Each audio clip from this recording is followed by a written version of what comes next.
So, picture this. The mighty Gupta Empire, the great unifier of India, starts to fall apart in the 5th century.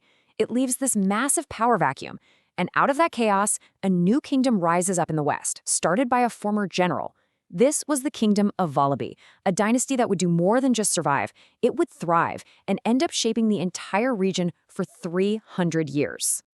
All right, so here's our game plan. We're going to follow the entire arc of the Valabhi kingdom. We'll start with how a military governor managed to build a dynasty from the ground up.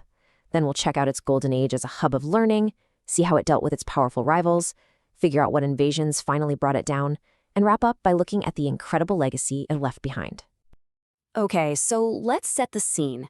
Our story kicks off in the late 5th century. The central power of the Guptas is just fizzling out, and all across the subcontinent, local governors and generals are starting to think, hey, maybe I should be in charge. This is the world that the Maitraka Dynasty was born into. Now, over in the Saurashtra region, what we now call Gujarat, the Gupta military governor was a general named Maitraka, and this guy was smart. He saw which way the wind was blowing. As the empire's grip weakened, he started building up his own power base, laying the foundation for his own independent kingdom. He started the Maitraka Dynasty around 475 CE, but he was really careful about how he did it. This timeline is fascinating because it shows you their whole strategy. It was a slow, calculated climb to power. But Maitraka himself, he never called himself a king. He stuck with his old military title, Senapati, or general.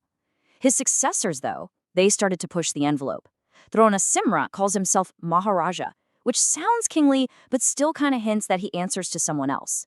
But then, by the mid-6th century, Guhasena goes all in. He drops the act and calls himself Maharaja Dhiraja, the king of great kings. That's a clear signal to everyone. We are in charge now. So, with their independence locked down, the Maitraka rulers working from their capital city of Valabhi didn't just build a state, they built a real center of civilization. This was a true golden age for Western India. We're talking prosperity, huge intellectual achievements, and a cultural influence that spread far and wide. The kingdom's strength really came down to these 4 things. First, it was an intellectual powerhouse. The Valabhi University was world famous, attracting scholars from all over Asia. It was really the only place that could give the legendary Nalanda University a run for its money. Socially, the rulers were incredibly tolerant. Even though many kings were followers of Shiva, they gave money and protection to Buddhist monasteries and Jain councils. And this was a genius move. It created a stable society, attracted talent, and avoided the religious fights that tore other kingdoms apart. You add that to solid military control and a booming economy thanks to their ports, and, well, you've got a powerhouse kingdom. And you don't have to just take my word for it. We have accounts from people who were actually there. This quote is from Xuanzang, one of the most famous travelers of the ancient world. When this Chinese Buddhist monk visited India in the 7th century, he was just blown away by the rule of King Shiladatta I. He praises the king's skill, sure, but also his character. He paints this picture of a kingdom that was not only powerful, but also just and well-governed. Of course, when you're that successful, you don't exist in a bubble.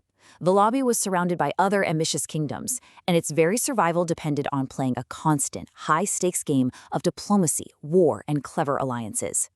Valabhi's location was, a classic blessing and a curse. To the south, you had the powerful Chalukyas, and to the north, you had the undisputed heavyweight champion of the era, the massive empire of Harsha. The Maitraka kings had to be absolute masters of strategy just to navigate the ambitions of these two giants, constantly playing them off each other to keep their own kingdom safe. Now, their most complicated relationship, by far, was with Emperor Harsha. At times, Harsha was so powerful that Valabhi pretty much had to accept being a junior partner. But it wasn't a simple conquest story. The relationship was always shifting. And then you get this brilliant political move. The Valabhi king, Dhruvasena II, marries Harsha's daughter. This wasn't about love, folks. This was 7th century geopolitics at its finest. It turned a huge potential threat into a family ally, and that bought them stability on their northern border for a whole generation. For almost 300 years, the Maitraka dynasty played the game and played it well, managing its rivals and defending its home. But in the 8th century, a new and relentless pressure started to build from the west. A storm was coming, and this was the one that would finally lead to the kingdom's end. Look, the fall of Valabhi wasn't one single event. It was more like a death by a thousand cuts. It was a long, brutal war of attrition that went on for decades. It started with raids on the coast, which Valabhi actually handled pretty well. But then, around 735 CE, the Umayyad governor in Sindh, Junaid, launched a massive invasion by land. His army just tore through the region and beat Valabhi's forces. Now, a coalition of other Indian kingdoms did eventually rally and crush the invading army at the Battle of Navsari, but for Valabhi, the damage was already done. The kingdom was left critically weak, its army shattered, its treasury empty. It managed to hang on for a few more decades, but a final invasion around 776 CE was the last straw. And just like that, the 300-year reign of the Maitrakas was over. So, the kingdom was gone, its great university was probably in ruins, its dynasty extinguished. But a kingdom that lasts for 3 centuries doesn't just disappear, it leaves echoes behind, an indelible mark on history. So what exactly did Valabhi leave behind for us? First and foremost, you just have to respect the number itself. 300 years. Let that sink in for a second. During one of the most chaotic and fragmented periods of Indian history, they built something stable, something that lasted. In a world of constant change, they were a rock. That alone is a monumental achievement. But their legacy is so much more than just a number. You can literally see it in stone and touch it in silver. Architecturally, their unique style of building temples is now seen as a crucial stepping stone to the iconic Nagara-style temple spire that would dominate North Indian architecture for centuries. Archaeologists find their silver coins all the time, and they tell a story. The king's face on one side and the trident of Shiva on the other. And, of course, their greatest legacy was intellectual, the memory of Valabhi University, a beacon of learning that shone as brightly as any in the ancient world. And all of this leaves us with a really fascinating what if. Valabhi was a center of trade, tolerance, and education. What if they had managed to fight off those final invasions? How might the political and cultural map of Western India, and maybe the whole subcontinent, look different today if this stable 300-year-old kingdom had made it into the next era?